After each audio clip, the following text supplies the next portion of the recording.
तो सबसे पहले जो कल हम लोगों ने किया था उसी को हम लोग थोड़ा सा रिवाइज करेंगे कि किस तरीके से हमने इस टॉपिक को स्टार्ट किया और उससे रिलेटेड जो भी कल एक्सप्लेनेशंस हुए हैं उस पर फोकस किया जाएगा और फर्दर उसके बाद हम आगे बढ़ेंगे। तो सबसे पहले हमने जो स्टार्ट किया था व्हाट इज एंटरप्रेन्योर से और एंटरप्रेन्योर का कॉन्सेप्ट, और कॉन्सेप्ट के बाद में हमने पढ़ा व्हाट इज एंटरप्रेन्योरशिप। एंटरप्रेन्योरशिप के बेसिस पे ही एंटरप्रेन्योर को हम लोग जानते हैं। प्रोसेस है एंटरप्रेन्योरशिप, जो एंटरप्रेन्योर इनोवेट करता है, जनरेट करता है, अडाप्ट करता है, वो सारे प्रोसेस आपके एंटरप्रेन्योरशिप के पार्ट में है। जो ये कल सारे एक्सप्लेनेशन हम लोगों ने हमने एक्सप्लेन किया, और मेरे ख्याल से अगर किसी का तरफ से कोई डाउट नहीं आया तो मेरे ख्याल से आप सभी को पूरा एक्सप्लेनेशन समझ में आया होगा।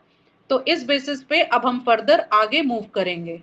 कल हमने पूरा पूरा पढ़ा कि एंटरप्रेन्योरशिप क्या है और कैसे हमें उसको आगे लेकर के जाता है एंटरप्रेन्योरशिप, और एंटरप्रेन्योरशिप का वर्क जो भी है एंटरप्राइजेस ओपन करने का, वो करता कौन है। तो उसमें सबसे इंपॉर्टेंट रोल प्ले करता है entrepreneur. Entrepreneur is the person who always take initiative to do any or to accept any opportunity from the society, from the market. तो इसलिए यहाँ पे देखिए लेबर ऑर्गेनाइजेशन का डेफिनेशन दिया हुआ है।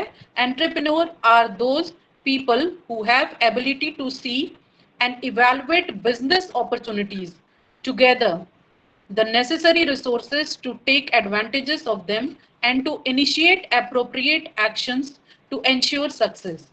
तो इससे मतलब कि जो भी आप बिजनेस की अपॉर्चुनिटीज मार्केट में अवेलेबल है उसको हम समझ सके, उससे अपॉर्चुनिटीज जो मार्केट में अवेलेबल है उसको हम और एंटरप्रेन्योर का काम होता है उस पे एप्रोप्रिएट इनिशिएटिव लेना और अपने सक्सेस एक्शन के थ्रू प्रोवाइड एक्सेप्ट करना।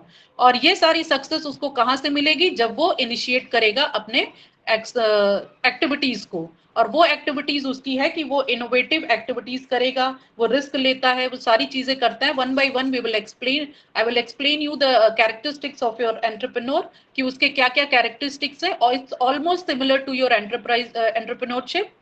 नेक्स्ट यहाँ पे है an entrepreneur is commonly seen as an innovator, जो कि मैंने कल भी बताया कि जो न्यू आइडियाज के साथ में, न्यू इनोवेटिव आइडियाज के साथ में गुड्स एंड सर्विसेज को प्रोड्यूस करने के प्रोसीजर को फॉलो करता है, और ये इनिशिएटिव लेता है entrepreneur. If entrepreneur is an enterprise who has, अब ये दोनों में डिफरेंस आप देखिए। If entrepreneur is an enterprise who as an individual undertakes the launch of an organization for business purpose with a motive to earn profit, his act of doing this is entrepreneurship। Means एक entrepreneur जो होता है वो जो भी individual undertaking करता है, launch करता है ऑर्गेनाइजेशन, बिजनेस का ऑर्गेनाइजेशन, तो फिर उस कंडीशंस पे प्रॉफिट अर्न करने के लिए तो उससे रिलेटेड जो भी एक्शंस वो लेता है, that's the part of your entrepreneurship. तो इससे आपको क्लियर हो जाएगा कि what is entrepreneurship and what who is entrepreneur. Then entrepreneur is someone who starts his own business especially when it involves seeing a new opportunities। क्योंकि market में already सारी चीजें अवेलेबल हैं, जब तक उसको न्यू अपॉर्चुनिटीज को वो सीखने करेगा, उन्हें समझेगा नहीं, तब तक वो एंटरप्रेन्योर कोई भी अपॉर्चुनिटीज को ग्रैप्स नहीं कर पाएगा, और जब कर पाएगा तभी वो बिजनेस को स्टैब्लिश करने के बारे में सोचेगा। तो इससे हमें ये क्लियर होता है कि हु इज एंटरप्रेन्योर। और एंटरप्रेन्योर और एंटरप्रेन्योरशिप का मैंने एक कॉन्सेप्ट बताया कि जो भी एक्शंस होता है वो एंटरप्रेन्योर के थ्रू एंटरप्रेन्योरशिप प्रोसेस के लिए होता है। जैसे यहाँ पे वर्ड क्लियर है, एंटरप्रेन्योर इज द पर्सन और entrepreneur is a process. Entrepreneurship process होता है, जो एक्शंस एक्टिविटीज होती हैं उसे हम एंटरप्रेन्योरशिप कहते हैं, और वो एक्टिविटीज करता कौन है, वो एंटरप्रेन्योर करता है। वैसे ही एंटरप्रेन्योर एक आपका ड्योर है, और एंटरप्रेन्योर जो काम करता है, entrepreneur is a dozer and he entrepreneur does it, entrepreneurship process को करता है। ऐसे ही इनिशिएटर कौन है, entrepreneur is the initiator of business activity, और जो इनिशिएशन एंटरप्रेन्योर लेता है वही आपका बिजनेस का पार्ट, एंटरप्रेन्योरशिप का पार्ट कहलाता है। इनोवेटर है, वो इनोवेशंस हैं। ये सारी चीजें आप यहाँ पे देख सकते हैं। एंटरप्रेन्योर इज टैंजिबल, आप उसको देख सकते हैं, उसको फील कर सकते हैं, उसको जान सकते हैं, उससे बात कर सकते हैं। एंटरप्रेन्योरशिप इनटैंजिबल फॉर्म है, जैसे हम लोग कॉमर्स में पढ़ते हैं tangible assets and intangible assets. तो tangible assets what we can touch, जिसको हम देख सकते हैं, समझ सकते हैं, जिसको फील कर सकते हैं। और यहाँ के इंटेलिजिबल मींस आप केवल उसको फील कर सकते हैं। एंटरप्रेन्योरशिप को केवल आप फील कर सकते हैं, एंटरप्रेन्योर से आप मिल सकते हैं, बात कर सकते हैं, तो वो इंटेंजिबल पार्ट है। और entrepreneurship is your intangible process abstractions form में। और ये रिस्क टेकर जो होता है वो एंटरप्रेन्योर होता है। और रिस्क टेकिंग पार्ट जो एक्टिविटीज होती हैं वो एंटरप्रेन्योरशिप के थ्रू, क्योंकि एंटरप्रेन्योर ही वो पर्सन है जो एंटरप्रेन्योरशिप की तरफ मोटिवेट इनिशिएट करता है।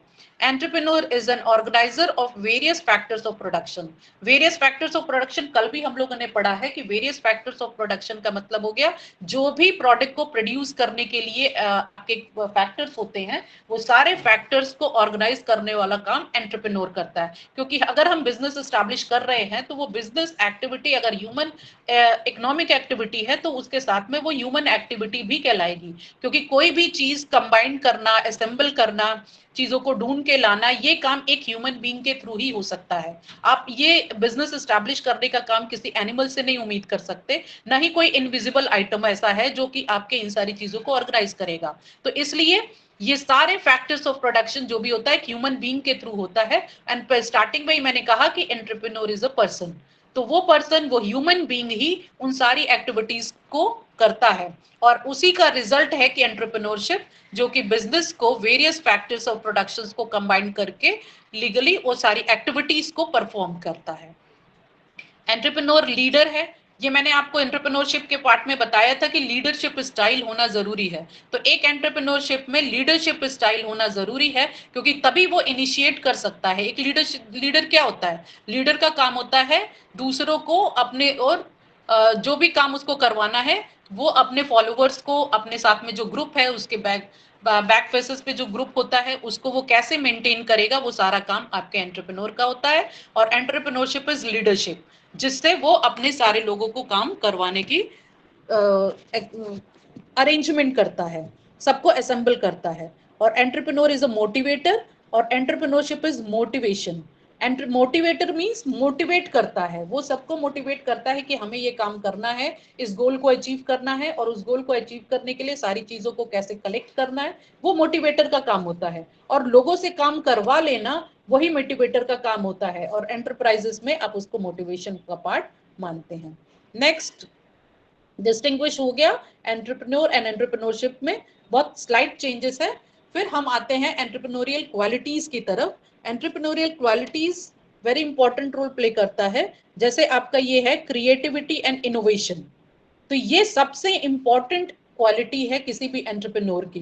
क्योंकि जब तक वो क्रिएटिव नहीं होगा, न्यू आइडियाज को जनरेट नहीं कर सकता, इनोवेशंस नहीं ला सकता, उसके पास अगर कोई न्यू नॉलेज नहीं है, तो ऑलरेडी वो कभी भी सक्सेसफुल मार्केट में नहीं हो सकता। तो कोई भी इनोवेशंस प्रोसेस जो होता है विथ न्यू नॉलेज होता है, न्यू नॉलेज के साथ में वो डेवलप करता है। जो भी प्रैक्टिकल यूज आता है, एंटरप्रेन्योर उन सारी चीजों को पिक करता है, उन न्यू आइडियाज के साथ में उसको अडेप्ट करता है, और उसी फास्टर देन अदर्स, दूसरों के कंपैरिजन में एंटरप्रेन्योर वो पर्सन है जो न्यू आइडियाज को पिक करके उसको अडॉप्ट करता है।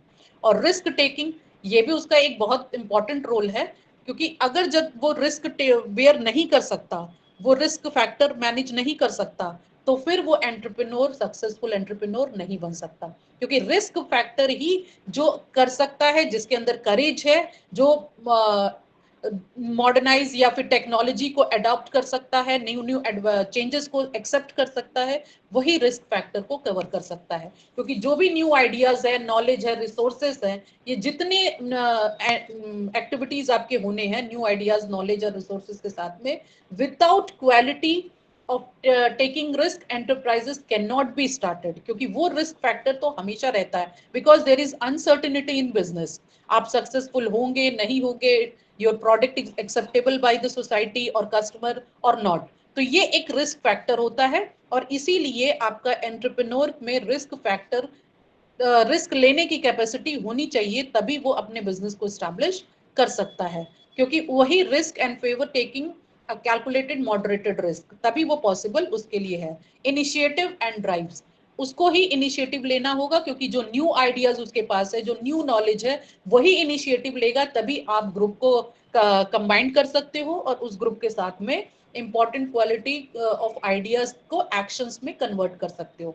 एक्शंस को ही कन्वर्ट करना, जो भी आपके आइडियाज आ रहे हैं, जो भी आपके दिमाग में चल रहा है, न्यू नॉलेज आपको मिला है, तो प्रैक्टिकली उसी चीज को इनिशिएट करके मार्केट में एक्सेप्ट कराना, इनिशिएटिव होना, तभी वो आपका काम सक्सेसफुल हो पाएगा। और ये कर कौन पाएगा? जो इनिशिएट कर सकता है चीजों को। इनिशिएट इन द सेंस कि आप उसके लिए पहल करेंगे कि आपको किस तरीके से चीजों को मैनेज करना है, आप उसको मैनेज करके रिस्क फैक्टर को मैनेज करेंगे, आपने जो आइडिया सोचा है उसको कैसे आप एक फॉर्म देंगे इन अ प्रोडक्ट फॉर्म, और जो आप मार्केट में अपॉर्चुनिटी है उस अपॉर्चुनिटी को कैसे आप एक्सेप्ट करेंगे।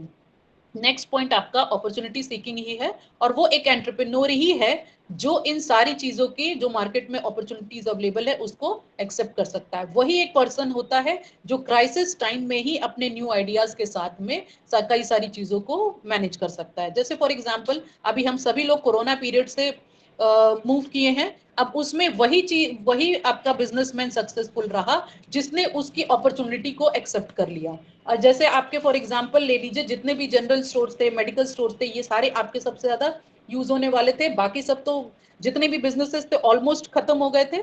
इन सब चीजों में आपने कोई नई चीज जब अडॉप्ट करी तो उसमें कई सारी नई चीजें आई कि अब घरों में ही आपने सैनिटाइजर वगैरह यूज करना चाहिए। अब मार्केट में और कई सारी चीजें अडॉप्ट किया, जैसे बिजनेस के तौर पे मास्क आ गया। तो जो बिजनेसेस आपके ठप होने लगे, उन्होंने कोरोना का अपॉर्चुनिटी में क्या लिया कि उन्होंने मास्क प्रोड्यूस करना शुरू कर दिया, सैनिटाइजर्स का प्रोडक्शन स्टार्ट हो गया। जो सारी चीजें कोरोना पीरियड में ऑन डिमांड थी, वो सारी चीजें, होम डिलीवरी, जितने भी लोग केवल ऑफलाइन प्रोडक्ट सेल करते थे, उन्होंने होम डिलीवरी स्टार्ट कर दी, और विद प्रॉपर सैनिटाइज्ड फॉर्म में पैकेट्स बना करके। तो ये सारी चीजें होती हैं कि आप क्राइसिस के टाइम पे आप अपने बिजनेस को कैसे मोटिवेट कर सकते हैं, उसमें अपॉर्चुनिटी कैसे निकाल सकते हैं, क्योंकि कोरोना पीरियड किसी के लिए अपॉर्चुनिटी नहीं था, बट बिजनेसमैन ही एक ऐसा पर्सन है जो उसको एक अपॉर्चुनिटी में कन्वर्ट कर सकता है। Then seeking ABT using feedback. अब फीडबैक, अब आप लोग ऑनलाइन शॉपिंग करते हैं तो आप लोगों ने देखा होगा कि उसमें फीडबैक की डिमांड की जाती है।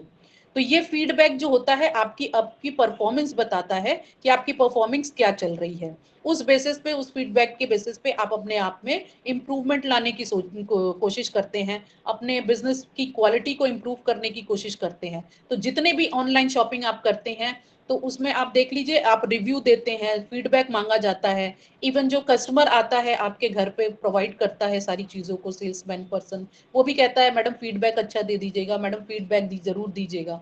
तो इस तरीके से क्या होता है कि हम अपने परफॉर्मेंस को खुद इंडिकेट कर पाते हैं कि मेरी परफॉर्मेंस किस तरीके की चल रही है। तो ये सारी चीजें आपके जनरेशन में जो एंटरप्रेन्योर बनना चाहता है, ये क्वालिटीज इंपॉर्टेंट है। और उसके साथ में सबसे इंपॉर्टेंट चीज आती है सेल्फ कॉन्फिडेंस। सेल्फ कॉन्फिडेंस इसलिए इंपॉर्टेंट है क्योंकि अगर सेल्फ कॉन्फिडेंस नहीं होगा तो आप कोई भी काम नहीं कर सकते, क्योंकि कॉन्फिडेंट पर्सन ही सारी चीजों को मैनेज कर पाएगा। क्योंकि आपके अंदर वो एबिलिटी तो है, बट जब तक आप में कॉन्फिडेंस नहीं आएगा, आप किसी भी चीज को लेकर के फियर में होंगे, आप इनिशिएट नहीं कर पाएंगे, तो चीजें वो सामने नहीं आ सकती, वो एक फिजिकल फॉर्म में आपके सामने प्रेजेंट नहीं किया जा सकता। इसीलिए सेल्फ कॉन्फिडेंस का होना जरूरी है, तभी आप इनिशिएट कर सकते हैं, तभी आप रिस्क भी ले सकते हैं, और आपके अंदर जो आइडियाज हैं उसको स्ट्रांगली आप अपने आप में बिलीव कीजिए, कि believe strongly in themselves and their ability to achieve the goal they set. क्योंकि आपके अंदर कॉन्फिडेंस होगा तभी आप अपने गोल को अचीव कर पाएंगे। फिर उसमें आता है problem solving orientation. Problem solving orientation जी भी एक इंपॉर्टेंट एंटरप्रेन्योरियल क्वालिटी है, which pursuing any business goal, and an entrepreneur make the basic assumption that the problem are meant to be there। क्योंकि जो भी प्रॉब्लम आती है, क्योंकि अंडरस्टूड कि बिजनेस अगर है तो वो अनसर्टन है, और अनसर्टन है तो उसके साथ में प्रॉब्लम्स भी अराइज होती हैं, और उन प्रॉब्लम्स को हम जब तक सॉल्यूशन पार्ट में नहीं लेकर के आ सकते तब तक कोई फायदा नहीं। क्योंकि एंटरप्रेन्योर का काम न्यू आइडियाज के साथ में जब आप डेवलप कर रहे हो तो उसके साथ में कई सारी प्रैक्टिकल प्रॉब्लम्स भी आती हैं, तो उसको भी फेस करने की कैपेसिटी होनी चाहिए, और वो क्वालिटी होनी चाहिए कि आप उन प्रॉब्लम्स को अज्यूम करके उसको सॉर्ट आउट कर सको। बहुत सारी ऐसी चीजें होती हैं जो आपको ऑन ग्राउंड लेवल आती हैं, प्रैक्टिकल, जब आप क्योंकि आइडिया को जब आप फॉर्म में फिजिकल फॉर्म में कन्वर्ट करते हैं तो ग्राउंड लेवल पे कई सारी प्रॉब्लम्स आती हैं जब बिजनेस गोल को अचीव करना होता है। तो ऐसे में आपको प्रॉब्लम को सॉल्व करने की कैपेसिटी होनी चाहिए एंड फेथ इन प्लानिंग। अब आप जैसे कोई भी सक्सेसफुल एंटरप्रेन्योर होगा वो अपने क्लाइंट पे फेथ करेगा। Your clients need to develop the seeking of skill of planning and a firm faith that planning is must for successful completion of any task। किसी भी टास्क को फुलफिल करने के लिए हम प्लान करते हैं। ये तो सिंपल हम एंटरप्रेन्योर की बात कर रहे हैं। इन जनरल भी अब आप सोचिए कि जब आप सो करके उठते हैं तो उस ड्यूरेशन में भी आप डेली रूटीन में आपको क्या करना है, या आपका कोई आज के डेट का कोई टास्क होता है तो उस टास्क को अचीव करने के लिए आप घर बैठे ही प्लान करते हैं कि what I have to do this time, after that this what I have to do. उसके बाद उस प्लानिंग के बेसिस पे ही आप अपने आप टास्क को कंप्लीट कर पाते हो। इसलिए सबसे इंपॉर्टेंट पार्ट मैनेजमेंट में हमने सब पढ़ा है, planning is a primary function of management. कोई भी चीज अगर आपको मैनेज करनी है, सक्सेसफुल होना है, तो उसके लिए प्लानिंग इज वेरी इंपॉर्टेंट। एक आपका मास्टर प्लान होता है, किसी भी ऑर्गेनाइजेशन का एक मास्टर प्लान होता है, और उस मास्टर प्लान को अचीव करने के लिए ऑब्जेक्टिव जो भी है उसको अचीव करने के लिए आपके सब प्लान्स होते हैं। तो आपको अपने प्लान पे फेथ भी होना चाहिए और आपकी प्लानिंग इस तरीके की होनी चाहिए कि आप बिजनेस में सक्सेसफुल हो सके, और वो तभी पॉसिबल है जब सिस्टमैटिकली आप सारी चीजों को प्लान करते हैं। और ये क्वालिटी आपके एंटरप्रेन्योर में होनी चाहिए जो उसको सक्सेसफुल बनाएगा। परसुएसिव एंड इन्फ्लुएंसिंग क्वालिटीज, ये भी एक इंपॉर्टेंट पार्ट है, क्योंकि आपका एंटरप्रेन्योर जो होता है वो इन्फ्लुएंस करता है environment comprises individuals and institutions for mobilize resources. जो भी रिसोर्सेज आपको मोबिलाइज करना है, वो मोबिलाइज मैंने कल भी बताया था कि what do you mean by resource mobilization. जितने भी रिसोर्सेज आपको मार्केट में अवेलेबल है जो कि बिजनेस को सक्सेसफुल बनाने के लिए चाहिए होता है, वो सारी चीजें आप मोबिलाइज कर सको, आप इन्फ्लुएंस कर सको। वो परसुएशन एंड इन्फ्लुएंशियल क्वालिटी एक एंटरप्रेन्योर में होनी चाहिए ताकि वो एनवायरमेंटल कंप्राइजिंग पार्ट को मेंटेन कर सके। प्रोक्योरिंग इंफॉर्मेशन, जितने भी आपको प्रोडक्ट से रिलेटेड या सर्विसेज मार्केटिंग से रिलेटेड, मैंने कल भी बताया था कि मार्केट की अपॉर्चुनिटीज को ग्रैप्स करना मतलब हो गया जब आपके घरों में टाइम की कमी हो गई लोगों के पास में, तो अब उनके पास पैसा है, टाइम नहीं है। तो घर में कोई भी एक्सेप्ट करते हैं, कोई भी चीज इवेंट हम ऑर्गेनाइज करते हैं तो इट्स नॉट पॉसिबल, मेरे पास टाइम नहीं है कि हम उस इवेंट को ऑर्गेनाइज करने के लिए टाइम दे सके, कि उसकी प्लानिंग कर सके। तो उसके लिए अब सर्विसेज आने लगी है कि इवेंट मैनेजमेंट का काम होने लगा है। लोग इवेंट ऑर्गेनाइज करते हैं और आप उनको केवल पैसा दे देते हो, अपना बजट बता देते हो, अपने गेस्ट की लिस्ट बता देते हो, what will be the menu of catering, ये सारी चीजें बता के तो एक तरीके से ये सर्विसेज भी प्रोवाइड करने लगा है। तो ये सारी चीजें होती हैं कि आप मार्केट में किन किन सर्विसेज की जरूरत है उस बेसिस पे काम करते हो। अब जैसे सर्विसेज में आप ये देखिए कि पहले आप लोग लंबी लंबी लाइन लगा करके रेलवे स्टेशन पे जाते थे और टिकट बुक करते थे। आज की डेट में आप ऑनलाइन टिकट बुक कर ले रहे हो। कई सारे ऐसे ऐप आ गए हैं, कई सारे ऐसे साइट्स हो गए हैं जहां से आप अपना टिकट डायरेक्ट बुक कर सकते हो। पहले तत्काल की सुविधा नहीं थी, अब तत्काल रिजर्वेशन की भी सुविधा हो गई है। तो ये सारी चीजें मॉडरेटेड होती जा रही हैं और एंटरप्रेन्योर इसी सब चीजों पे अपनी आपकी फैसिलिटीज, आपको सर्विसेज प्रोवाइड करने के लिए काम करने लगा है। पहले लोग जो है ऑफलाइन चीजें करते थे, अब वेबसाइट के थ्रू चीजें आपको मिलने लगी हैं। कई सारी ऑनलाइन वेबसाइट आपकी ओपन हो चुकी हैं। तो ये सारी चीजें आपकी एंटरप्रेन्योर की ही दिमाग की उपज है। उसके पास ये न्यू आइडिया आया कि लोगों के पास टाइम नहीं है कि वो जाके शॉपिंग कर सके, तो बहुत दूर नहीं जाइए, बहुत कम समय में ही आपका फ्लिपकार्ट, अमेजोन, मिंत्रा और बहुत सारे ऐसे ऑनलाइन शॉपिंग साइट्स हैं जिन पे आप जाकर के शॉपिंग कर रहे हैं, और क्योंकि आपके पास टाइम नहीं है। और इस चीज की अपॉर्चुनिटी किसने ग्रैब्स की? एंटरप्रेन्योर ने। तो ये क्वालिटीज इन्फ्लुएंशियल क्वालिटीज होती हैं कि जो इन्फ्लुएंस, क्योंकि कई सारी साइट्स हैं, आप ही की साइट को हम एक्सेप्ट करें, इसके लिए इन्फ्लुएंसिंग क्वालिटीज आपके एंटरप्रेन्योर में होनी चाहिए। देन लॉन्ग टर्म कमिटमेंट, कोई भी as creator and builder of an enterprise and not promoters of quick money, क्योंकि ये मान के चलिए कि कोई भी गोल बिजनेस का होता है वो लॉन्ग टर्म गोल होता है, उसका कमिटमेंट कोई भी अचीवमेंट का होता है लॉन्ग टर्म होता है। Long term in the sense कि आप ऐसी कोशिश मत करिए कि आपने अभी प्रोडक्ट बनाया और वो मार्केट में गई और आपने एक साथ में सोचा कि हम सारी प्रॉफिट अर्न कर ले, तो ऐसा नहीं होना चाहिए। वो लॉन्ग टर्म कमिटमेंट होना चाहिए ताकि आपको कस्टमर, आपके कंज्यूमर्स आपको लॉन्ग टर्म तक याद रखें और आपसे ही प्रोडक्ट परचेज करें, क्योंकि मैंने प्रोडक्ट की लाइफ साइकिल भी आपको बताई है, जो कि मैच्योरिटी लेवल के बाद, सैचुरेशन के बाद डिक्लाइनिंग आने लगती हैं, लेकिन उस लेवल तक जाना ही इम्पोर्टेंट पार्ट होता है और ये सारी चीजें आपके लिए इम्पोर्टेंट है। इसलिए गोल आपका हमेशा लॉन्ग टर्म का होना चाहिए। Then we will study types of entrepreneur. Types of entrepreneur में यहाँ पे मैंने बहुत उस फॉर्म में लिखा हुआ है, हम इसको एक्सप्लेन करेंगे वन बाय वन, क्योंकि सबसे पहले इसमें आता है आपका on the basis of types of business, क्योंकि एंटरप्रेन्योर भी आपके on the basis of business, on the basis of motivation, on the basis of use of technology, on the basis of growth, ये थोड़े नए फॉर्म में है, but आपके entrepreneur के भी कई सारे टाइप्स होते हैं। तो अगर हम पहले बात करें on the basis of types of business, तो आपके बिजनेस टाइप्स में आपके चार पांच टाइप के एंटरप्रेन्योर होते हैं। जैसे पहला है बिजनेस एंटरप्राइज। अगर आप लोग नोट कर रहे हो तो इस चीज को नोट भी कर सकते हैं, क्योंकि on the basis of types of business में आपका पहला है बिजनेस एंटरप्रेन्योर। जो बिजनेस एंटरप्रेन्योर होता है वो कंसीव करता है आइडियाज को, new product and services to create a new businesses. तो बिजनेस एंटरप्रेन्योर का वर्क होता है कि न्यू आइडियाज के साथ में वो न्यू बिजनेस को एस्टैब्लिश करने की कोशिश करता है। दूसरा इसमें आता है ट्रेडिंग एंटरप्रेन्योरशिप। ट्रेडिंग एंटरप्रेन्योरशिप का काम क्या होता है? ट्रेडिंग एंटरप्रेन्योरशिप में आप ट्रेडिंग का वर्ड जानिए, आप लोगों ने बिजनेस में पढ़ा है ट्रेड। ट्रेड का मतलब होता है जब हम मैन्युफैक्चरिंग के पार्ट से अगर हटते हैं तब वो ट्रेडिंग का पार्ट आता है, क्योंकि जो प्रोडक्ट मैन्युफैक्चर्ड है वो मैन्युफैक्चरिंग कंपनी के द्वारा मैन्युफैक्चर किया जाता है, फैक्ट्री प्लेस पे उसको मैन्युफैक्चर किया जाता है। और फिर उसके बाद कई ऐसे लोग होते हैं जिनका काम मैन्युफैक्चरिंग का नहीं होता है, उनका काम केवल ट्रेडिंग का होता है। वो जो प्रोड्यूस्ड प्रोडक्ट होते हैं उसको अपने पास लेकर के, उनके साथ में डील करके उस प्रोडक्ट को अपने पास लेके, उनका केवल और केवल काम होता है प्रोडक्ट एंड सर्विसेज की ट्रेडिंग करना। ट्रेडिंग का मतलब होता है केवल सेलिंग प्राइस में आना, उसका मैन्युफैक्चरिंग का इन्वॉल्वमेंट नहीं होता है, उसका काम केवल परचेजिंग एंड सेलिंग का काम होता है, दैट इज ट्रेडिंग। ट्रेडिंग में आप मैन्युफैक्चरिंग का काम नहीं करते हैं। तो ट्रेडिंग एंटरप्रेन्योर का काम केवल और केवल ट्रेडिंग एक्टिविटीज से रिलेटेड होता है and not concerned with the manufacturing work. उसका कोई कनेक्शन मैन्युफैक्चरिंग वर्क से रिलेटेड नहीं होता है। फिर इसमें आपका आता है industrial entrepreneur, just reverse of trading entrepreneur.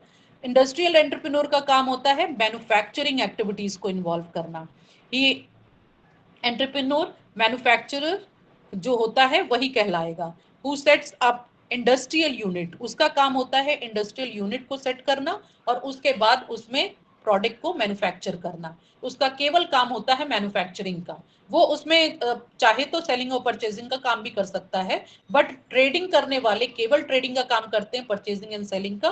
और इंडस्ट्रियल एंटरप्रेन्योर जो होता है वो प्रोडक्ट को एक इंडस्ट्रियल यूनिट एस्टैब्लिश करता है जहां पे वो प्रोडक्ट को प्रोड्यूस करने की कोशिश करता है। Manufacturer in the form of manufacturer, क्योंकि मैन्युफैक्चरर वो पर्सन है जो प्रोडक्ट को प्रोड्यूस करता है, उसको एक फिजिकल फॉर्म में कन्वर्ट करता है, उसे हम मैन्युफैक्चरर कहते हैं। इंडस्ट्रियल एंटरप्रेन्योर वही होता है जो कि आपकी एक इंडस्ट्रियल यूनिट एस्टैब्लिश करता है और उसको सेट करके प्रोडक्ट को मैन्युफैक्चर करता है।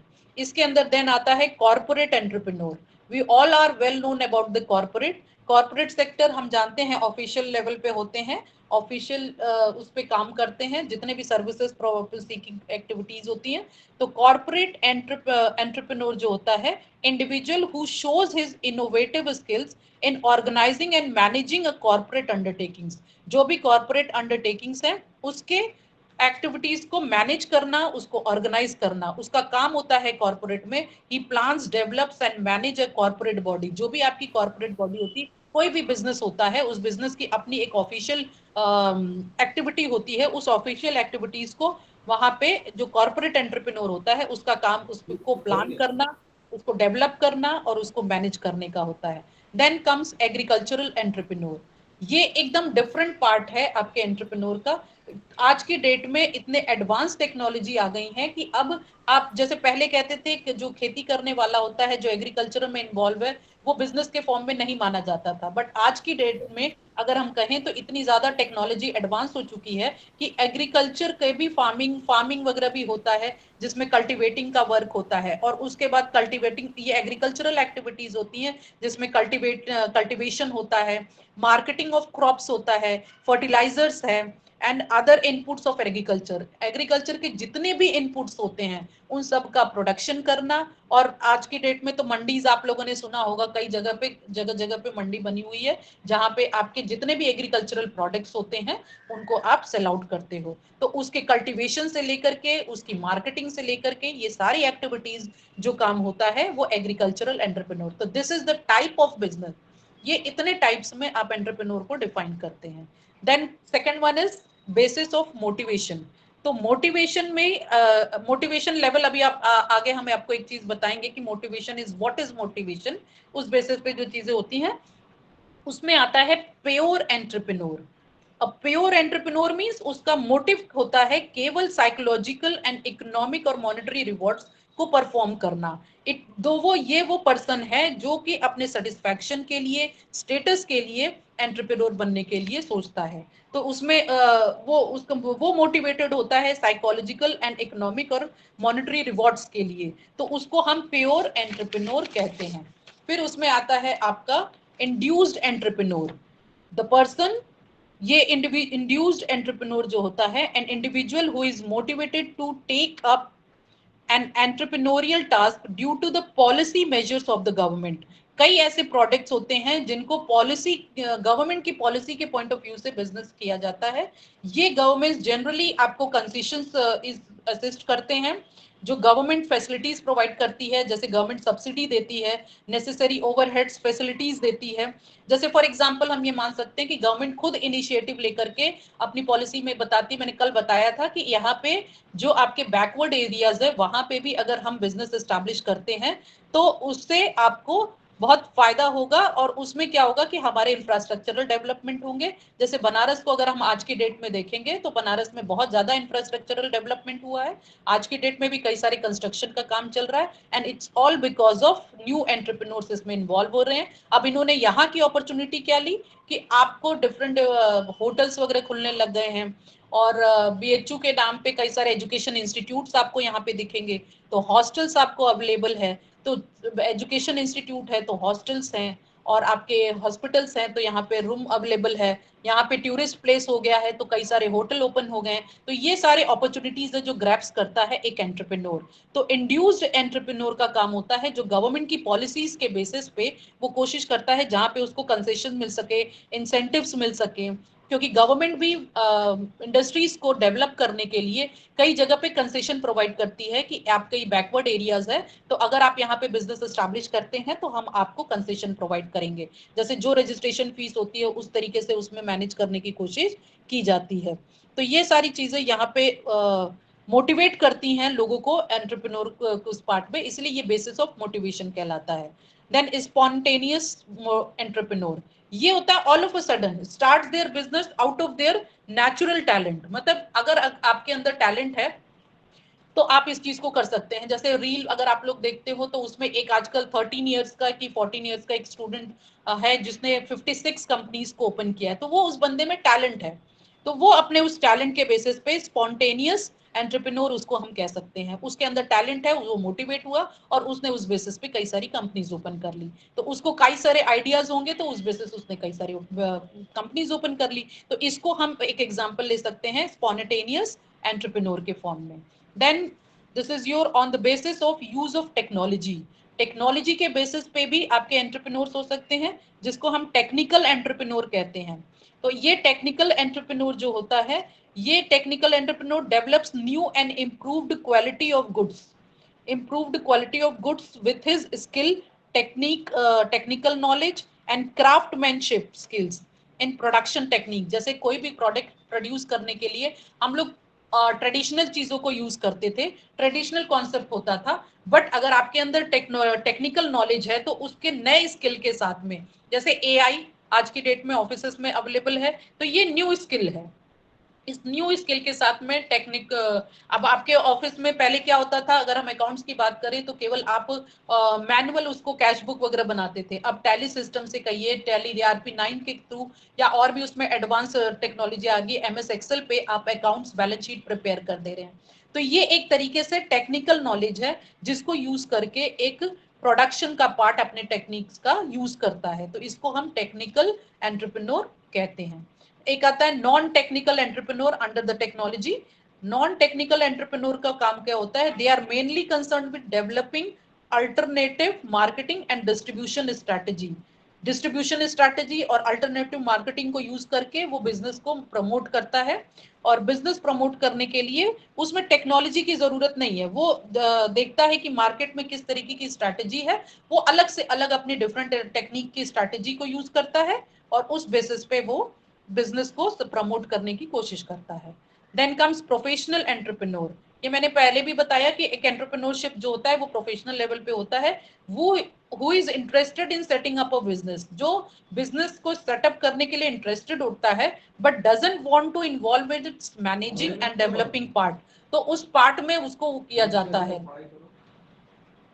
तो मैनेज करना और ऑपरेट करना उसके कॉन्सेप्ट में नहीं है, वो नहीं चाहता है। वो केवल मनी इन्वॉल्व करके, वो केवल प्रोफेशनल की तरीके से उसने अपने कैपिटल को इन्वेस्ट किया है और जिसमें वो बिजनेस को सेटअप करने में इंटरेस्टेड है, केवल सेटअप करने में इंटरेस्टेड है। उसको मैनेज करना, जैसे आप लोगों ने पार्टनरशिप में पढ़ा होगा कि कई सारे टाइप्स के पार्टनर्स होते हैं, जिसमें एक आपका स्लीपिंग पार्टनर होता है, एक एक्टिंग पार्टनर होता है। जो एक्टिव पार्टनर होता है सारी पार्टनरशिप की जितनी भी एक्टिविटीज होती हैं उस पर वो फोकस करता है, बट जो स्लीपिंग पार्टनर होता है उसका काम केवल कैपिटल इन्वेस्ट करना होता है, इससे ज्यादा कुछ नहीं।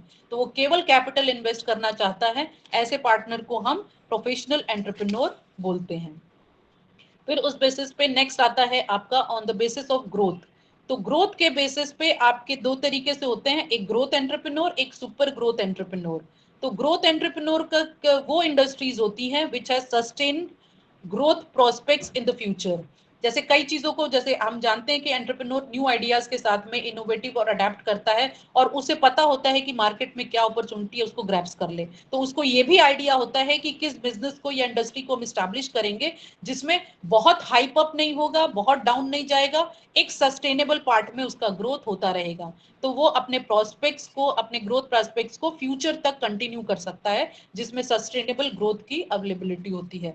तो वो ग्रोथ को देखते हुए ही एंटरप्रेन्योर बनता है। बहुत सारी ऐसी चीजें हैं जो बहुत हाइप अप नहीं होती हैं, लेकिन अकॉर्डिंग टू द पॉपुलेशन उसकी डिमांड आपकी हमेशा बनी रहेगी, चाहे कोई भी रिसेशन पीरियड हो, चाहे इन्फ्लेशन पीरियड हो, बट वो उसकी डिमांड हमेशा बनी रह सकती है। तो इसलिए ये सारी चीजें आपकी ग्रोथ एंटरप्रेन्योर के पार्ट में। और एक सुपर ग्रोथ एंटरप्रेन्योर क्या होता है, वो those who have some enormous growth of performance in their venture, मतलब लिक्विडिटी ऑफ फंड अवेलेबिलिटी हो उसके पास, प्रॉफिटेबिलिटी है, गियरिंग हो, ये सारी चीजें जहां पे अवेलेबल होगा उसको हम सुपर ग्रोथ एंटरप्रेन्योर कहते हैं। फिर आता है आपका on the basis of stages of development. Development में मैंने आपको जब स्टेज बताई थी एंटरप्रेन्योरशिप की, तो उसमें दो तीन चीजें मैंने बताई थी। जैसे पहला है फर्स्ट जनरेशन एंटरप्रेन्योर। तो फर्स्ट जनरेशन एंटरप्रेन्योर कौन होता है, who starts industrial unit by means of an innovative skill। तो वो इनिशियली जो होता है वो innovator combining different technology to produce a marketable product and services. तो उसका जो कोई भी बैकग्राउंड नहीं होता है, उसका कोई फैमिली बैकग्राउंड नहीं है, उसने केवल अपने से स्टार्ट करने की कोशिश की विदाउट एनी बैकग्राउंड। कई ऐसे बिजनेसमैन होते हैं जिनके पास में बैकग्राउंड होता है और उस बैकग्राउंड को कंटिन्यू करते हैं उनके बच्चे। तो जो उनके आगे चलाने वाले होते हैं, जैसे कई सारी ऐसी कंपनीज हैं, जैसे आप एक एग्जांपल रिलायंस का ले लीजिएगा, टाटा का ले लीजिए, तो वो उनके बच्चे भी उस चीज को आगे बढ़ाते चलेंगे। बट जो फर्स्ट जनरेशन एंटरप्रेन्योर होता है वो खुद से ही उसने अपने आप को स्टैब्लिश किया और उसका कोई बैकग्राउंड आपकी उसकी फैमिली का बिजनेस से रिलेटेड नहीं हो, तो वो रियल मीन्स में उसे हम इनोवेटर बोलते हैं, क्योंकि उसने ही अपने आइडियाज को डेवलप किया। Then comes modern entrepreneur. ये मॉडर्न एंटरप्रेन्योर क्या होता है, ये we are studying this topic under stages of development. तो मॉडर्न एंटरप्रेन्योर क्या है, modern entrepreneur those who undertakes those ventures which goes well along with the changing demand in the market। कई सारी ऐसी चीजें होती है जो कि आपके करंट मार्केट को सूट्स करती हैं। We all use the word trendy, तो ट्रेंडी क्या है, उसके अकॉर्डिंगली आप अपने में चेंजेस लाते जा रहे हो, और जो भी चेंजेस आ रहे हैं उस बेसिस पे आप अपना डेवलपमेंट आगे चलाते जा रहे हो। तो जो चेंजेस हैं डिमांड में, उसका इफेक्ट आपके बिजनेस पे नहीं पड़ेगा, उसके अकॉर्डिंगली ही आप अपने आप को मेंटेन करते रहोगे, डेवलपमेंट करते रहोगे। अगर टेक्नोलॉजी में चेंज आया तो आप टेक्नोलॉजी में चेंज करके उसके साथ में, मार्केट के साथ में आप मूव करते हो। तो ये मॉडर्न एंटरप्राइजेस है। Then come classical entrepreneur. Classical entrepreneur का मोटिव होता है, he aims to maximize his economic return at a level consistency with the survival of the fire, with or without an element of growth। उसका केवल और केवल जो motive होता है क्लासिकल का, केवल उसको प्रॉफिट अर्न करने से मतलब है, उसे और किसी चीज से कोई मतलब नहीं। वो मार्केट के अकॉर्डिंग मेंटेन कर रहा है कि नहीं कर रहा, उसको फर्दर ग्रोथ मिलना है नहीं मिलना है, बट उसका ये मानना है कि अगर वो मार्केट में है तो उसको मैक्सिमम रिटर्न चाहिए। तो ये आपके 3 तरीके से स्टेजेस ऑफ डेवलपमेंट है जो कि आप पढ़ सकते हो, जिसमें first generation entrepreneur, modern entrepreneur and classical entrepreneur. Classical मतलब एकदम आपका ट्रेडिशनल कॉन्सेप्ट है, उसको केवल प्रॉफिट अर्न करने से मतलब है, उसको बाकी सारी चीजें जो अभी हम लोग ने पढ़ी कि सोशल होना चाहिए, ये होना, उससे कोई इसका लेना देना नहीं है। Then on the basis of capital ownership, तो कैपिटल ओनरशिप में जैसे आपने अभी पढ़ा है बिजनेस में प्रीवियस डेज में, private entrepreneur, state entrepreneur and joint entrepreneur. तो प्राइवेट एंटरप्रेन्योर्स वो होते हैं जो प्राइवेटली ही अपने कैपिटल इन्वेस्ट करते हैं और उस बेसिस पे वो बिजनेस एस्टैब्लिश करना चाहते हैं, तो उन्हें हम प्राइवेट एंटरप्रेन्योर बोलते हैं। और आपको मैडम ने बताया ही होगा कि प्राइवेट एंटरप्राइजेस में कितने नंबर ऑफ मेंबर्स चाहिए और कितना मैक्सिमम होना चाहिए, कितना मिनिमम होना चाहिए, तो ये स्टडी आप उसमें कर चुके हैं। और पब्लिक एंटरप्रेन्योर एक तरीके से स्टेट एंटरप्रेन्योर्स तो हम कह सकते हैं, who are undertaken by the state government itself। जो स्टेट गवर्नमेंट खुद से, कई सारे ऐसे प्रोडक्ट हैं जो कि अभी तक आपके सेंट्रल गवर्नमेंट के अंडर में आते हैं, बट उसे प्राइवेटली आप उसमें काम नहीं कर सकते। जैसे कुछ ऐसी चीजें हैं जो एक डिफेंस इक्विपमेंट्स होती हैं, वो भी गवर्नमेंट के ही अंडर में आती हैं, वो नया कोई भी अलग से प्राइवेटली उसको स्टैब्लिश नहीं कर सकता। और कुछ ऐसे प्रोडक्ट्स होते हैं जिनको मार्केट में लॉन्च करने के लिए स्टेट गवर्नमेंट भी इन्वॉल्व होता है, गवर्नमेंट भी इन्वॉल्व होता है, और प्राइवेट सेक्टर्स भी उसमें इन्वॉल्व हो सकते हैं। तो वो प्राइवेट एंटरप्रेन्योर, वो जॉइंट एंटरप्रेन्योर के फॉर्म में होते हैं। देन आपका एक आता है according to gender, male entrepreneur and female entrepreneur. हम सब आज की डेट में वुमेन एंटरप्रेन्योरशिप पे फोकस कर रहे हैं। तो वुमेन एंटरप्रेन्योरशिप मतलब जो फीमेल अपने आप को एंटरप्रेन्योर बनना चाहती है, तो वो उस पर अगर काम करती है तो वो फीमेल एंटरप्रेन्योर होती है। और जो मेल्स आपके इन जनरल बिजनेस को रन करते हैं तो उन्हें हम मेल एंटरप्रेन्योर कहते हैं। उसके बाद नेक्स्ट है आपका कैपिटल के बाद on the basis of scale of operation. तो स्केल ऑफ ऑपरेशन के बेसिस पे आपके 3 तरीके से होते हैं, देयर आर 3 टाइप्स।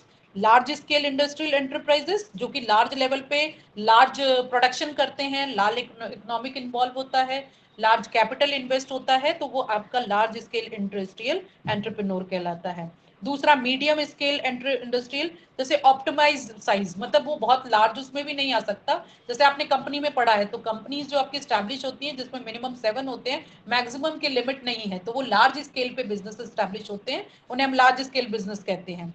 और मीडियम स्केल में जैसे आप पार्टनरशिप का बिजनेस स्टैब्लिश कर लीजिए, जॉइंट स्टॉक छोटे लेवल पे फैमिली ने बिजनेस स्टैब्लिश किया, मतलब उसका साइज जो होता है हमेशा लार्ज वाले से थोड़े कम उसमें रहता है, लिमिटेड रिसोर्सेज के साथ में और लेस कैपिटल के साथ में उसको स्टैब्लिश करना, वो आपका ऑप्टिमम साइज कहलाता है, मीडियम साइज कहलाता है। Then comes small scale industrial industry, क्योंकि स्मॉल स्केल में आपका आ जाता है वो भी एक इंपॉर्टेंट रोल, जिसमें आपका प्लांट एंड मशीनरी इन्वॉल्व होता है and they are not more than 1 crore. जो इन्वेस्टमेंट होगा स्मॉल स्केल इंडस्ट्रीज का, नॉट मोर देन 1 करोड़। अब इसके बाद आता है आपका लास्ट पॉइंट है इसमें, on the basis of area. Area के बेसिस में अर्बन एंटरप्रेन्योर आते हैं और रूरल एंटरप्रेन्योर आते हैं। कई सारे एंटरप्रेन्योर्स जो कि केवल अर्बन एरियाज में ही बिजनेस एस्टैब्लिश करते हैं, they get the urban and developed areas. जो डेवलप्ड एरियाज होते हैं वहां पे ही वो बिजनेस को एस्टैब्लिश करते हैं। और कुछ होते हैं जिनका, जैसे कई सारे बिजनेसमैन का मैंने बताया, जो प्योर एंटरप्रेन्योर के फॉर्म में होते हैं, वो रूरल एंटरप्रेन्योर भी बन सकते हैं, क्योंकि उनका मोटिव होता है बैकवर्ड एरियाज में भी बिजनेस को एस्टैब्लिश करना। तो on the basis of area we are seeking these all types of entrepreneur. Then comes role of entrepreneurship economic development, क्योंकि कोई भी बिजनेस, मैंने कल भी बताया था आपको कि 1991 में जब एलपीजी पॉलिसी अप्लाई हुई, इंडस्ट्रियल पॉलिसी, इकोनॉमिक पॉलिसी, तो उसमें एलपीजी वर्ड आया था। LPG means liberalisation, privatisation and globalisation, and they all focus towards the development and advancement of GDP. आपकी जीडीपी बढ़ी, नेशन की इनकम बढ़ी, उन सब के पीछे रोल है आपका एंटरप्रेन्योरशिप का। क्योंकि केवल ऑफिस में बिजनेस जॉब करना इज नॉट द वर्क, आप उससे इनकम नहीं बढ़ा सकते हैं। इनकम बढ़ाने के लिए, नेशन के लिए जरूरी है कि बिजनेस को स्टैब्लिश करना। इसीलिए इकोनॉमिक डेवलपमेंट के लिए एंटरप्रेन्योरशिप का role very important role play करता है। तो हमारा नेक्स्ट फोकस उसी पे होगा, जिसमें आपका रोल ऑफ एंटरप्रेन्योरशिप में इन्वॉल्व है। तो रोल ऑफ एंटरप्रेन्योरशिप जब हम पढ़ते हैं, तो रोल ऑफ एंटरप्रेन्योरशिप में ये देखिए आपका लार्ज स्केल प्रोडक्शन, क्योंकि कोई भी एंटरप्राइजेस बिजनेस एस्टैब्लिश करती है तो इकोनॉमिक डेवलपमेंट उसका तभी होता है जब वो लार्ज स्केल पे प्रोडक्शन करती है। तो लार्ज स्केल पे आप एलपीजी मतलब ग्लोबलाइज होने का मतलब आप एक्सपोर्ट और इंपोर्ट भी कर सकते हैं। तो इससे आपका लिबरलाइज होता है, ताकि पॉलिसीज वगैरह जी, मॉनेटरी पॉलिसी हो गई, इकोनॉमिक पॉलिसीज हो गई, आपकी अदर गवर्नमेंट की पॉलिसीज जो होती हैं, वो सब पे वर्क करके आप लार्ज स्केल लेवल पे प्रोडक्शंस को कर सकते हैं। Then improvement in standard of living. Standard of living आपकी जो एंटरप्रेन्योर्स का वर्क होता है, वो स्टैंडर्ड ऑफ लिविंग को इम्प्रूव करता है। क्योंकि ह्यूमन बीइंग जितने भी आपकी पॉपुलेशन आती है, किसी भी कंट्री की पॉपुलेशन जो होती है, वो अगर उसके पॉपुलेशन स्टैंडर्डाइज पॉपुलेशन होती है, तो फिर वहां की इकोनॉमिक ग्रोथ डेवलपमेंट भी इजी होती है। स्टैंडर्डाइजेशन ऑफ कहने का मतलब each and every person involve in it, उसका सोर्स ऑफ इनकम बढ़ता है। वो हर वो स्टेटस वाली चीज या लग्जरीज गुड्स, क्योंकि रोटी कपड़ा और मकान is available for everyone. Standard of living आप लग्जरीज गुड्स के साथ में, स्टेटस गुड्स के साथ में इन्वॉल्व करते हो। जैसे फॉर एग्जांपल हम छोटी से एक एग्जांपल ले सकते हैं। स्टैंडर्ड ऑफ लिविंग की बात हम यूं करते हैं, क्योंकि मार्केटिंग लेवल अपॉर्चुनिटी को डेवलप करने के लिए हमारे पास में इंडिया में जितनी भी पॉपुलेशन है वो मिडिल क्लास पॉपुलेशन है। तो मिडिल क्लास हो गई, लोअर क्लास हो गई, उसका लेवल ज्यादा है, वो नंबर ऑफ पॉपुलेशन आपकी ज्यादा है in comparison to your rich population. तो जो भी प्रोडक्ट हम सेल कर रहे हैं, वो जैसे महंगी हो गई, बहुत सारी महंगी प्रोडक्ट्स ऐसे हैं जिनको हमने, आईफोन हो गया, एप्पल का फोन हो गया, कई सारे सैमसंग के फोन्स हो गए, तो वो सारे फीचर्स जो हैं, अब हर व्यक्ति तो उसको परचेज नहीं कर सकता। और आपकी मैक्सिमम पॉपुलेशन मिडिल क्लास या फिर लोअर क्लास होती है, तो उनके पास भी वो चीजें अवेलेबल होंगी, तभी ना आपका इकोनॉमिक डेवलपमेंट होगा। तो अब कई सारी कंपनियों ने क्या किया, जैसे वीवो निकल गया, रियलमी निकल गया, और भी कई सारे, लेनोवो है। तो ये इस तरीके की सारी चीज जो कंपनीज हैं, वो वही सारी फीचर्स दूसरे कंपनीज की, जो सैमसंग की हो गई, आईफोन की हो गई, वो सारे फीचर्स आपके लोअर लेवल या कम प्राइस वाले प्रोडक्ट को प्रोड्यूस करते हैं, जिससे आपके लोअर लेवल के लोगों के पास भी ये चीजें अवेलेबल हो। पहले आप देखा करते थे जब मोबाइल आया था, जो लोअर लेवल की क्लास होती है उनके पास कीबोर्ड होता था, क्योंकि वो उतना एफोर्ड नहीं कर सकते कि वो 10,000 20,000 मोबाइल में खर्च करे, स्मार्टफोन ले। बट आज की डेट में हर व्यक्ति के पास में स्मार्टफोन अवेलेबल है, और उसका वन ऑफ द रीजन है आपका एंटरप्रेन्योर। क्योंकि एंटरप्रेन्योर ने क्या किया कि उसने उन सारे लोगों के डिमांड को भी फुलफिल करने के लिए उस पर फोकस किया, और उसी तरीके से रिलेटेड फीचर्स को उसने काम किया, और इस तरीके से आपके इकोनॉमिक डेवलपमेंट पे वो वर्क किया, क्योंकि यहाँ पे रहने वाले हर किसी व्यक्ति का स्टैंडर्ड डेवलप हुआ। हम मोबाइल की बात नहीं कर रहे, हम और सारी चीजों को भी, आप शैम्पू की बात ले लीजिए, तो शैम्पू पहले बड़े बड़े आया करता था, उनकी प्राइस 300 400 रुपए हुआ करती थी। जो हर एक व्यक्ति जो कमा ही रहा है पर मंथ 1,000 रुपए, 1,000 रुपीज जिसकी अर्निंग होगी, वो 400 500 की केवल एक शैम्पू की बोतल परचेज नहीं करेगा। तो अब स्टैंडर्ड ऑफ लिविंग अगर हमको बढ़ाना है, लोअर लेवल के लोग भी उस अच्छे स्टैंडर्ड प्रोडक्ट को यूज कर सके, तो अब आप देखिए कि शैम्पूज जो होते हैं वो शैशे में आने लग गए हैं, सैंपल पीसेस 1 रुपए 2 रुपए में भी है। तो 1 रुपए वो एफोर्ड कर सकता है, बट 400 रुपए वो एफोर्ड नहीं कर सकता सेलिंग के लिए। तो इसलिए अब हर तबके का व्यक्ति अच्छे प्रोडक्ट को यूज कर पा रहा है। तो ये रोल जो है आपके एंटरप्रेन्योर का ही है, जिसने इस पे फोकस किया कि मार्केट में हम डिमांड भी बढ़ी, उसकी बट नेचुरल है, डिमांड भी बढ़ी। ऐसे कई सारी प्रोडक्ट्स हैं, आप शैम्पू ले लीजिए, उसमें आप जो रेगुलर यूज होने वाले प्रोडक्ट्स हैं उसमें कई सारे ऐसे प्रोडक्ट्स हैं जो कि लिमिटेड होते स्मॉल साइज में कर दिया आपने, रीजनेबल प्राइस कर दिया, ताकि हर व्यक्ति आपकी कंट्री का उसको यूज कर सके, तो उससे स्टैंडर्ड ऑफ लिविंग बढ़ती है। देन मैकेनाइजेशन एंड स्टैंडर्डाइजेशन, ये भी उसी का एक पार्ट है। जब आप डेवलप करते हो चीजों को, तो मैकेनाइजेशन और स्टैंडर्डाइजेशन हर व्यक्ति के उसमें अवेलेबल होता है। आपके प्रोडक्ट में भी स्टैंडर्डाइजेशन आया और जो परचेज करने वाला व्यक्ति है उसको भी स्टैंडर्डाइज प्रोडक्ट मिल रहा है, तो इस पे फोकस करता है। देन इंफ्रास्ट्रक्चरल फैसिलिटीज, क्योंकि बिजनेसेस जहां जहां स्टैब्लिश होंगी वहां की इंफ्रास्ट्रक्चर फैसिलिटीज भी डेवलप होंगी। आप अपने बनारस का एग्जांपल ले लीजिए, तो बनारस में जैसे जैसे टूरिस्ट प्लेसेस बढ़ते गए, बहुत सारी, जैसे नमो घाट हो गया, आपके बाकी जितने गंगा के घाट है आप उनको देख लीजिए, सुबह बनारस चलने लगा, शाम को भी आपके गंगा आरती हो गई, और इस तरीके से आपके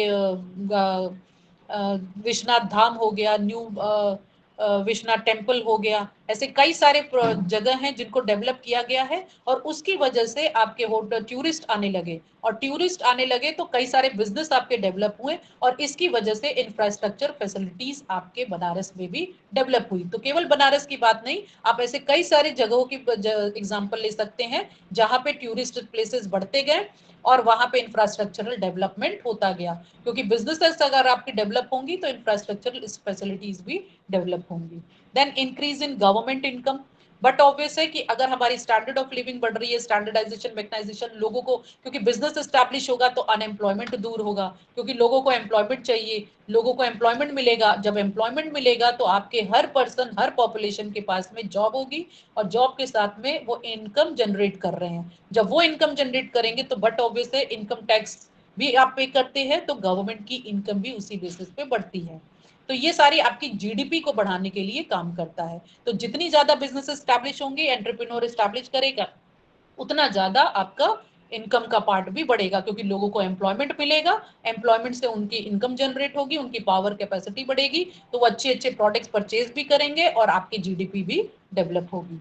फिर उसके बाद आपका है क्रिएटिंग एम्प्लॉयमेंट अपॉर्चुनिटीज, जो मैंने अभी जस्ट आपको बताया कि एम्प्लॉयमेंट अपॉर्चुनिटीज ज्यादा से ज्यादा बिजनेस एस्टैब्लिश करने से ही बढ़ता है। और आज के डेट में आप ये देख लीजिए, कई सारे ऐसे प्लान्स हैं जो कि मोदी जी खुद चला रहे हैं कि लोग सेल्फ एम्प्लॉयड हो, और make in India, made in India जैसे ऐसे स्लोगन के साथ में वो मूव करते हैं कि आप खुद से प्रोडक्ट को डेवलप कीजिए। Small scale business, cottage industries establish करके उनका कहना है कि आपको फ्री कम रेट पे लोन मिल जाएगा, आप अपना बिजनेस खुद स्टैब्लिश कीजिए, क्योंकि जब आप बिजनेस स्टैब्लिश करेंगे तो वहां पे आप अपॉर्चुनिटी एम्प्लॉयमेंट की भी क्रिएट करते हैं, और भी लोगों को वहां पे जॉब दे सकते हैं। Then encourage capital formation. Capital formation means what? Capital formation का मतलब होता है आप कैपिटल अर्न कीजिए, कहां से कैपिटल ला सकते हैं। तो मैंने कहा जैसे अगर एम्प्लॉयमेंट मिलता है तो लोगों के पास में इनकम आती है, अब इनकम के साधन में आप उसी इनकम में से, क्योंकि इंडियन कॉन्सेप्ट है कि हम पूरा खर्च नहीं करते, हम सेविंग को प्रेफर करते हैं। अब मोदी जी के सारे कॉन्सेप्ट को अगर आप देखिए, अगर आप लोग न्यूज चैनल्स देखते होंगे, न्यूज़पेपर पढ़ते होंगे, तो उसमें कई सारी चीजों में आपने देखा होगा कि उनका कहना है कि आप अपना जो कैपिटल सेव कर रहे हो उसको इन्वेस्ट कीजिए। तो जब कैपिटल इन्वेस्ट होता है तो कहीं ना कहीं कैपिटल फॉर्मेशन को वो एनकरेज कर रहा है। आज के डेट में कई सारे ऐसे एप्स हैं, ग्रो ऐप हो गया, कई एंजल एप्स हो गए, जिसके थ्रू आप शेयर मार्केट में खुद से इन्वॉल्व हो रहे हैं। You have no need of any brokerage, आप खुद से अगर नॉलेज लेकर के उसमें अपना इन्वेस्टमेंट कर रहे हैं, तो इट मींस कि आप अपनी छोटी से छोटी सेविंग का भी इन्वेस्टमेंट करके उससे कैपिटल फॉर्मेशन करते हैं। क्योंकि अगर आपने 10 रुपए लगाया तो नहीं ज्यादा तो आप 15 रुपए तो उससे कमाओगे, तो जो आपकी 10 रुपए की सेविंग है it is converted into 15 rupees, तो वो 5 रुपए का जो कैपिटल फॉर्मेशन हुआ, इस तरीके से करके कई सारा कैपिटल फॉर्मेशन का काम इंडिविजुअली भी लोग कर सकते हैं, और इसी चीज को एनकरेज आपके उसमें किया जाता है।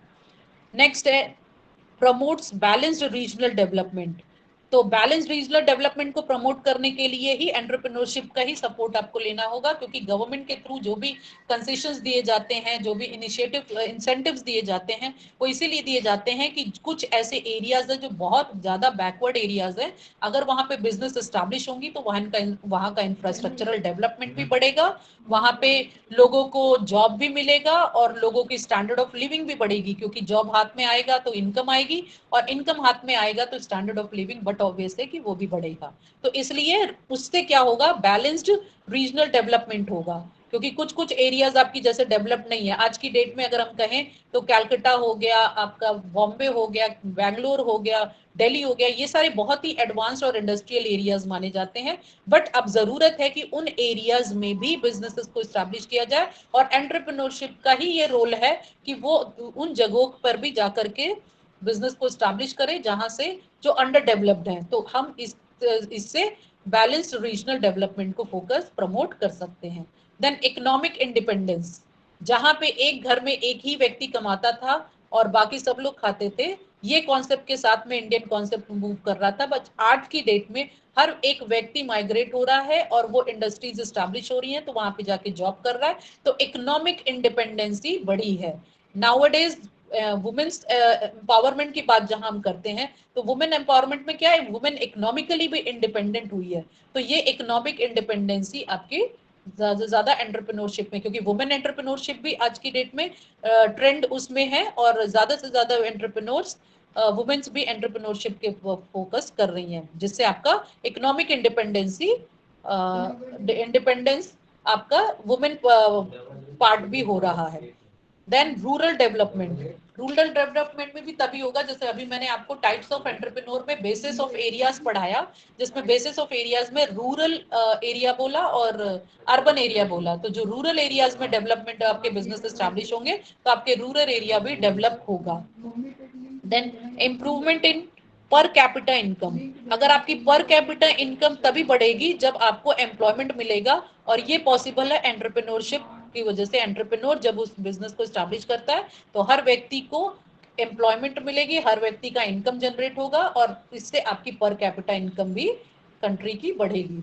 Reducing unrest and social tension, तो ये अनरेस्ट एंड सोशल टेंशन का मतलब हो गया कि जब आपके पास जॉब नहीं होगी, आपके पास में पैसा नहीं होगा, तो उसकी वजह से कई सारे सोशल इवेंट्स अराइज होते हैं, जैसे डाका डालना, चोरी करना, किसी का मर्डर करना। तो ये जब आपकी इनकम सोर्स बढ़ेगी, तो ऑटोमेटिकली आपका सोशल टेंशन है वो कम होगा। तो इसीलिए ये आपका एंटरप्रेन्योरशिप का जो है इकोनॉमिक डेवलपमेंट में वर्क करता है। मोबिलाइजेशन ऑफ लोकल रिसोर्सेज, हमारा कहना है कि हम कोशिश कर रहे हैं कि जितने भी बैकवर्ड एरियाज हैं, जैसे रीजनल डेवलपमेंट की तरफ फोकस कर रहे हैं, तो रीजनल डेवलपमेंट में कई ऐसी जगह है जहां पे नेचुरल रिसोर्सेज बहुत ज्यादा अबंडेंस में है, बट हम वहां पे बिजनेस एस्टैब्लिश नहीं कर रहे, वो नेचुरल रिसोर्सेज वहां से एक्सट्रैक्ट कर रहे हैं। तो लोकल रिसोर्सेज को मोबिलाइज करके हम उस जगह को डेवलप भी कर सकते हैं, वहां के लोगों को जॉब भी प्रोवाइड करा सकते हैं, और इससे भी काफी ज्यादा डेवलपमेंट आपका होगा। देन प्रमोशन ऑफ एक्सपोर्ट्स, तो मैंने पहले ही बताया कि इकोनॉमिक पॉलिसी आपकी 1991 की थी, जिसमें LPG word, liberalisation, privatisation, globalisation, जो ये फोकस करता है कि हम अपने एक्सपोर्ट को डेवलप करें, और एंटरप्रेन्योर ही ऐसा बंदा है जो कि आपके एंटरप्रेन्योर को फोकस करता है। फिर आता है यहाँ पे देखिए एंटरप्रेन्योरियल मोटिवेशन। तो मोटिवेशन मैंने पहले ही बताया था आपको, मोटिवेशन, बेसिस ऑफ मोटिवेशन में कि सबसे पहले हम स्टडी करेंगे व्हाट इज मोटिवेशन। तो हमें ये जानना पड़ेगा मोटिवेशन है क्या। इन जनरल वर्ड अगर हम कहें तो motivation is the art of getting things done from others. ये मैनेजमेंट का एक पार्ट है, एक फंक्शन है, जिसका ये हम कह सकते हैं कि मोटिवेशन का मतलब हुआ कि हम किसी से काम करवा लें, किसी से हम ये एंटरप्रेन्योर ही कर सकता है, क्योंकि वो इनिशिएटिव लेता है अपने आइडियाज को एक फॉर्म में कन्वर्ट करने में, तो वो दूसरों को मोटिवेट करता है, और मोटिवेट में willingness is very important part, क्योंकि तभी वो पॉजिटिवली किसी भी काम को कर सकता है। देखिए पी रॉबिन्स के according motivation as the willingness to exert high level of efforts towards organizational goal। तो ऑर्गेनाइजेशनल गोल्स को अचीव करने के लिए जितने भी आपके वहां पे एम्प्लॉइज हैं उन पे वर्क करना पड़ता है, और वो वर्क करके ही आपको मोटिवेट कर सकते हैं, जिसमें दिखा है conditioned by the effort and ability to satisfy some individual needs. तो आप उसकी नीड्स को फुलफिल करिए और उस बेसिस पे आप काम करिए। मोटिवेशन के उस पे बहुत सारी ऐसी थियरीज हैं जो कि आपके इसमें इन्वॉल्व है। मैस्लो की थियरी है, जो कि हर कोई इससे वाकिफ होगा मैस्लो की थियरी से। मैस्लो की थियरी कहती है कि मोटिवेशन के 5 फैक्टर्स हैं, जिनसे व्यक्ति मोटिवेट होता है। उनका कहना है 5 बेसिस पे मोटिवेट होता है पर्सन। जैसे पहली मोटिवेट होने की कंडीशन है, एक व्यक्ति अगर भूखा है तो वो सबसे पहले मोटिवेट करता है अपनी भूख मिटाने के लिए। तो भूख मिटाने के लिए वो पहले मोटिवेट होता है कि उसे रोटी, कपड़ा और मकान, ये 3 बेसिक नीड होती है। मैस्लो की थ्योरी कहती है कि ये 3 बेसिक नीड्स हैं जो आज की डेट में, अब तो हम अगर करंट में उसमें जोड़े तो मेडिसिन भी एक वर्ड जुड़ सकता है इसमें, कि किसी को मोटिवेट करने के लिए कि जब तक एक व्यक्ति इन्वॉल्व हो रहा है तो उसके इन्वॉल्वमेंट में, उसके मोटिवेशन में सबसे इंपॉर्टेंट पार्ट है उसको फूड की, शेल्टर की, मेडिसिन की, इन सब चीजों की जरूरत पड़ती है। तो जब वो उसका मोटिव पूरा होगा तभी वो मोटिवेट होता है कि मेरी ये सारी जरूरतें पूरी हो सकती है। And these are the basic needs एक ह्यूमन बीइंग की, जिसको इंडिविजुअली आप सेटिस्फाई कर सकते हो, और ये सेटिस्फेक्शन अगर होता है तो वो मोटिवेट होगा ऑर्गेनाइजेशनल गोल को अचीव करने के लिए। इसी तरीके से लास्ट में आपका सोशल नीड्स आ जाएगा।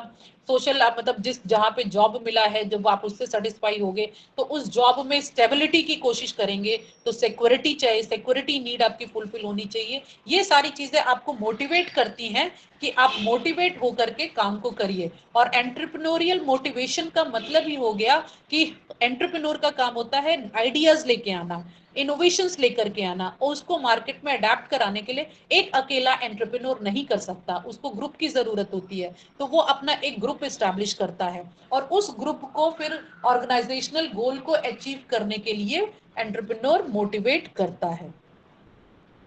फिर उसमें देखें सबसे इंपॉर्टेंट डिटर्मिनेंट जो एंटरप्रेन्योरियल डिसीजंस में आता है वो है growth and development in the society. वो डिसीजंस, एंटरप्रेन्योरियल डिसीजंस जो लिए जाते हैं वो किस बेसिस पे लिए जाते हैं। अब जैसे सबसे इंपॉर्टेंट, एक व्यक्ति एंटरप्रेन्योर बने उसके लिए जरूरी होता है द नीड फॉर अचीवमेंट।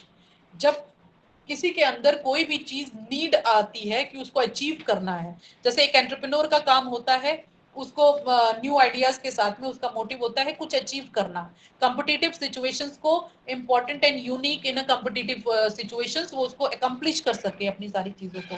वैसे ही कई लोग जॉब के लिए अप्लाई करते हैं, जैसे मैं कल भी बताया आईएएस और पीसीएस, अगर उसको अचीव करना है उस टारगेट को तो उसका फोकस उसी तरफ होगा, और उसको अचीव करने के लिए वो मोटिवेट होता है। तो फिर वो कॉम्पिटिटिव एग्जाम्स की प्रिपरेशन करता है और फिर आईएएस पोस्ट को अचीव करता है। वैसे ही एंटरप्रेन्योर का जो मोटिवेशन होता है, जब वो चाहता है कि समथिंग इंपॉर्टेंट एंड यूनिक जो भी कॉम्पिटिटिव सिचुएशंस में वो अकम्प्लिश कर सके, तो वो इंडिविजुअल आपका, उसका नीड होगा अचीवमेंट का, कुछ अचीव करने का, कुछ टारगेट अचीव करने के लिए, तभी वो मोटिवेट होता है एंटरप्रेन्योरियल डिसीजन लेने के लिए।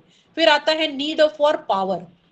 Power is very important part, क्योंकि इंपॉर्टेंट जैसे लीडर्स जो बनते हैं, आपके सामने कई सारे लीडर्स के एग्जांपल्स होंगे, ये उनका मोटिव होता है कि they should have the power. उनके पास वो ऑन गोइंग सिचुएशन इन्फ्लुएंस करने के लिए, कंट्रोल करने के लिए, आप किसी को कंट्रोल कर सके तो उनके पास पावर होता है। तो वो पावर तो आपका टाइम बिंग होता है, जब तक जनता ने आपको पसंद किया तब तक का होता है। बट एंटरप्रेन्योर का क्या फोकस होता है, वो पावर उसके पास होना जो सीक्स पोजीशंस ऑफ लीडरशिप।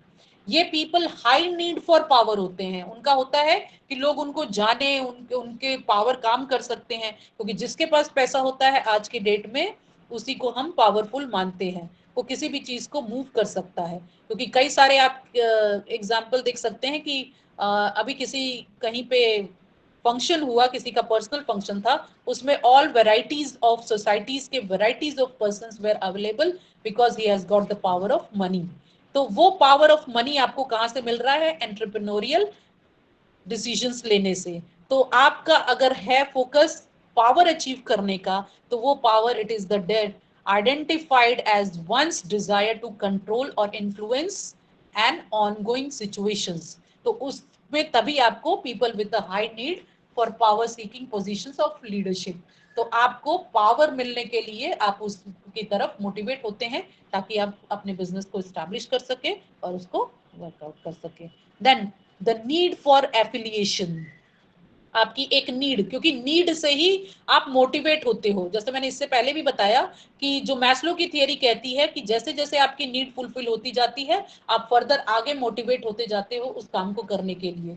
तो जैसे कई लोगों का होता है कि हमारे पास बेसिक नीड होनी चाहिए, मेरे पास ये उन्हें, कई लोग सिद्धांतवादी होते हैं, प्रिंसिपल्स वाले होते हैं, तो उनका कहना है अगर मुझे किसी भी अच्छे काम के लिए मेरे कैलिबर के पॉइंट ऑफ व्यू से मुझे रिवॉर्ड मिलेगा, मुझे अप्रिसिएशन मिलेगा, तभी वो मोटिवेट होता है। उसके लिए जरूरी नहीं कि आप उसे मनी टर्म्स में लालच देकर के उसको मोटिवेट कीजिए।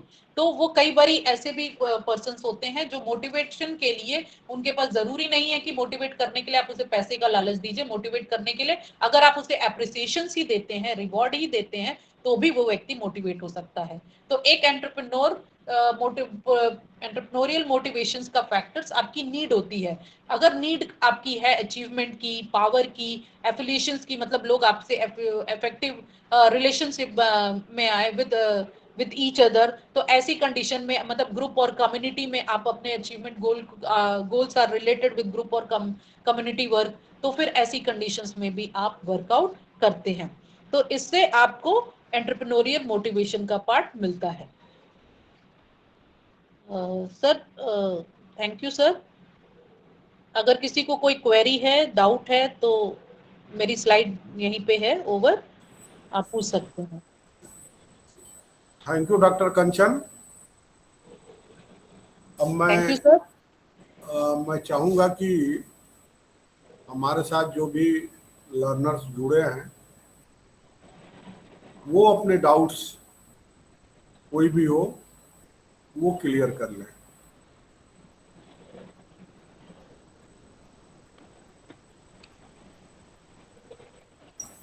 या तो आपको इतना समझ में आया कि everything is clear, there is no need of any query, then it's good, and I मुझे विल बी मुझे हेल्पफुल टू ऑल। मुझे भी लग रहा है कि लोगों की क्वेरी नहीं आ रही है। हो सकता है कि इनको समझ में अच्छी तरह आ रहा हो, क्योंकि अच्छा, इट्स माय प्लेजर सर कि सबको विद्यार्थी सारी चीजें समझ विद्यार्थी में तो आ रही है, जुड़े कोई हैं, क्वेरी लेकिन नहीं मैं आ रही फिर है। भी हुमा खान जी, कुछ बोलिए आप मैडम के मैं बारे कुछ में कहना बताइए। चाह रही हूँ सर। सर मैं कुछ कहना चाह रही हूँ। बिल्कुल बिल्कुल, वेलकम। सर मैं पूरा 2 दिन का काउंसलिंग सुनी हूँ कंचन मैम का, और ये कंचन मैम का एक्सपीरियंस है जो वो इतने कॉन्फिडेंटली बता रही है, इसीलिए बच्चों को कोई क्वेरी नहीं आ रही है मैम। सर बिल्कुल ma'am, thank you ma'am. It's my pleasure कि बच्चों को सारी चीजें इतने अच्छे से क्लियर आ गई कि कोई क्वेरी नहीं आ रही है। और दूसरी चीज जो है, आप लोगों ने दोनों लोगों ने, डॉक्टर मीना जी ने, डॉक्टर कंचन जी ने बहुत अच्छा काउंसलिंग की विद्यार्थियों के लिए। और मैं भविष्य में उम्मीद करूंगा कि आप लोग इसी तरह से जो है विद्यार्थियों का मार्गदर्शन करेंगे क्षेत्रीय केंद्र वाराणसी के लिए काउंसलिंग का। तो अब अगर आप लोगों का कोई प्रश्न ना हो तो मैं फिर काउंसलिंग को, मीटिंग को यहीं पर समाप्त करना चाहूँगा। किसी की कोई क्वेरी नहीं? सर 1 मिनट में। गरिमा हाँ, जी की एक कुछ क्वेरी। गरिमा गरिमा जी आप अपना माइक ओपन करके सर से बात कर लीजिए डायरेक्टली। अनम्यूट करिए अपने को।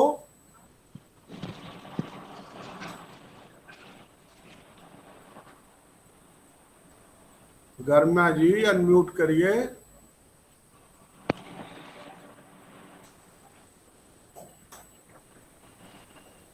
सर इन लोग की एक ही क्वेरी है कि सर ये रिकॉर्डिंग कब इन लोगों को मिलेगी, बस एक ही क्वेरी है। मैं सबको बताना चाहूँगा कि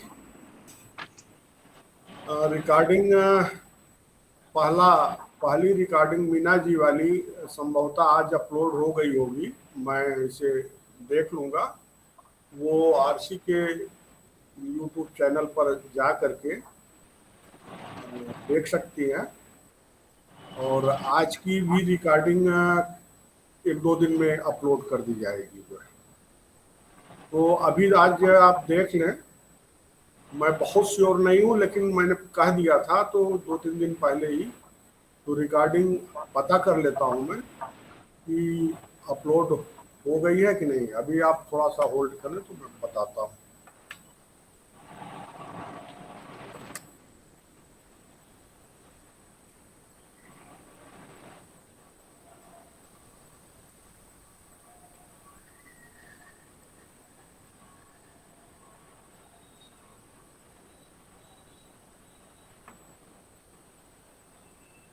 आई थिंक हुमा खान जी को कोई क्वेरी है क्या? She is raising her hand. Yes, ma'am. Upload हो गई क्या?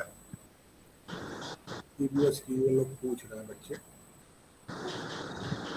Ma'am, your lecture is awesome, but I have a query from Dr. Sanjay ji. अच्छा, तो मतलब इन लोग को क्या मैं बताऊं? ओके ओके, अभी मैंने टेक्निकल टीम से पूछा, एक आध दो दिन में सारी रिकॉर्डिंग आपकी YouTube। Good evening, sir. I am Huma Khan. Sir, मैंने नेशनल पीजी कॉलेज लखनऊ अपना सेंटर चूज किया हुआ है। हम लोगों ने हार्ड कॉपी में यानी प्रिंट मटेरियल नहीं मंगाए थे, लेकिन क्या हमें स्टडी मटेरियल ऑनलाइन अवेलेबल होंगे? किस फॉर्म में अवेलेबल होंगे, पीडीएफ वगैरह? आपने material, study material online choose किया था? जी, ऑनलाइन चूज किया है। तो बिल्कुल आपको ऑनलाइन जो है इग्नू की वेबसाइट पर स्टडी मटेरियल पड़ा हुआ ऑनलाइन, आप उसे पढ़िए। ई ज्ञान कोश इग्नू की वेबसाइट पर डालिए और आपको आपसे संबंधित सब विषय के सब्जेक्ट के मटेरियल्स हैं, उसमें जो आपसे रिलेटेड मटेरियल है उसे आप जो है डाउनलोड करके अपना प्रिंट भी करा सकती हैं या वैसे पढ़ सकती हैं। ओके, ठीक, थैंक यू सर। तो मुझे लगता है कि सभी लोगों का प्रश्न लगभग सभी लोग संतुष्ट हैं और जिन प्रश्न करने के लिए हमने अवसर भी दिया लेकिन सबको समझ में आया, तो धन्यवाद सबसे सर्वप्रथम कंचन जी को, thank you sir, doctor Meena ji को, जो दोनों दिन हम लोग के साथ लगातार जुड़े रहे।